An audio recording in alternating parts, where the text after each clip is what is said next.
Здраво, ова е 28-то издание на Видеологија со Златко Ѓелевски, дигитален краток осврт за актуелни филмски остварувања, односно спонтана критичка анализа која е збир на први впечатоци илустрирани со подвижни слики. На денешниот репертоар е The Disaster Artist на Джеймс Франко, во кој станува збор за средбата помеѓу младиот филмски актер со големи аспирации Грег Сестеро и ексцентричниот и мистериозен Томи Вајсо во класот за глумење и оформуваат едно уникатно пријателство, заминувајќи за Холивуд да ги остварат нивните актерски сни. Таму Томи одлучува да го напише, режира, продуцира и глуми неговиот филм The Room, филмот кој денес ужива култен статус како најдобриот лош филм на сите времиња. Томи Вајсо е една неодгатлива мистерија која се појавила во Холивуд од кој знае каде. Евидентно е дека крие своето потекло, финансиска состојба, возраст и намери, освен таа да биде светски познат актер. Филмот е декларација за следење на собствените идеали, цели и стремежи, допирајќи до недофатливите сни, без разлика на туѓото мислење и сите возможни пречки од околината. Истрајноста и посветеноста во неквалитетното дело подеднакво се валидира, како и трудот посветен во ремек дело. Затоа публиката до ден денес ги памети сите реплики од ирационалната сапуница The Room, а многу други наградувани филмови се заборавени дека воопшто постојат во светската филмска историја, додека собата на Вајсо ќе биде врежана во колективното несвесно уште многу децении во иднината. Томи не се срами од својот перформанс, а Грег е повлечен, но тоа не е пречка да се роди едно невообичаено пријателство помеѓу бизарниот човек и момчето желно за слава. Од играње на квази рагби до 300 км спонтан роудтрип до местото на починување на Джеймс Дин, пријателите си ветуваат еден на друг дека секогаш ќе се поддржуваат, ќе имаат доверба во себе и нема да ги заборават стремежите, со сета пропратна љубомора и пасија за глумење. Томи е херојот во филмот според него, а публиката е антагонистот во неговиот живот, додека не ја победи со својот филм Собата, тогаш се согледува неговата големина, иако понекогаш нивните улоги се заменети кога мегаломанската слава ќе го удри Вајсо во главата и се претвора во суетен Франкенштајнов монструм, како што сите го посакуваат. Животот го имитира филмот, кој го имитира животот и се создава неповторливо дело кое е толку лошо што е добро. The Disaster Artist, друга страна пак, освен комичниот перформанс на Джеймс Франко и тематизирањето на пријателството и истрајноста, нема други мерила кон кои се заложува, па затоа високите естетски вредности може да се фрлат низ прозорец и да се ужива во забавните фактори кои ги поседува овој филм во изобилие, благодарение на изворниот материјал.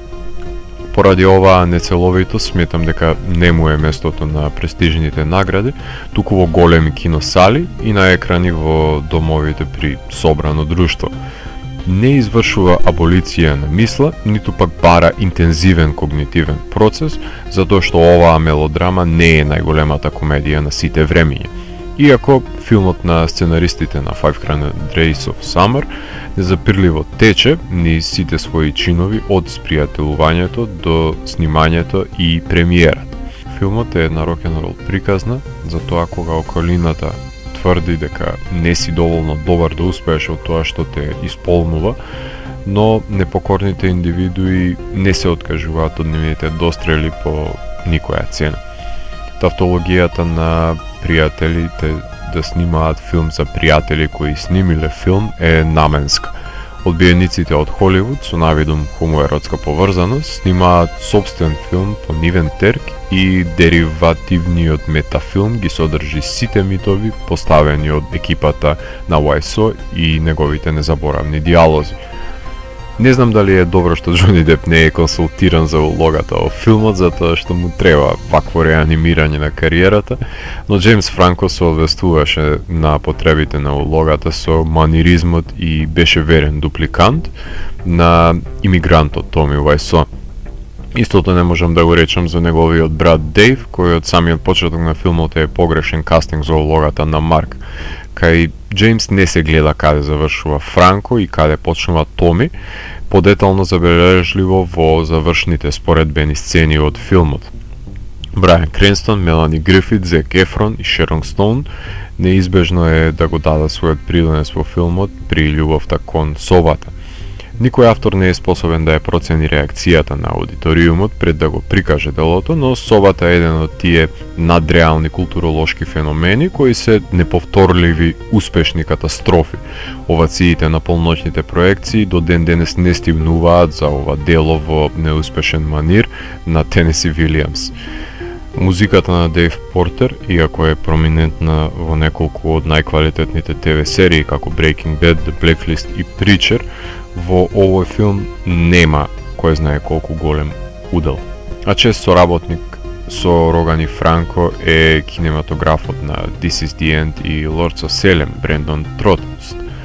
Култните сцени во метафилмот ги снима од рака, да го долови тој верите аспект на некаков мокюментари запис зад сцените, но мистеријата за скапата продукција останува необелоденета. Джеймс Франко никој не може да го спречи да си ги режира сериите 11, 22, 63 и The Deuce. Кога сака да сними филм, ги режира In Dubious Battle и The Institute. Ако му се работи на нови проекти, ги почнува The Pretenders, Future World, Zeroville и The Long Home. Кога му се снима спот за Рем, снима и снима краток за Венецијанскиот фестивал, па зошто да не сними филм за The Room со неговите пријатели. Филмот влабенски не навлегува во погрешните одлуки на Уајсо, но ненамерната комедија функционира. Само не знаеме кој кого исмеа. Ако на светот му е потребен филм како The Disaster Artist, тогаш Франко е единствениот човек кој не само што ќе се нафати да го сними, туку и ќе му пристапи на пародичниот материјал со потребната сериозност, од почита која има кон хипнотичната магија од најдобриот најлош филм, некојаш кој бил снимен. Филмот е задолжително четиво за љубителите на The Room и филмовите на фамилијата Франко. Останатите слободно може да го прескокнат овој симулакрум на оригинален неквалитет, на богат и неспособен автор, но на светот му беше потребен нов Ед Вуд. Ако морам да го евалуирам филмот, тогаш The Disaster Artist од мене има 3,5 од 5. Доколку ви се допадна 28-то издание на дигиталната архива Видеологија, лајкувајте го видеото, споделете го и следете го каналот. Посегнете и по останатите рецензии на виртуелната полица. Ви благодарам за вниманието. Поздрав!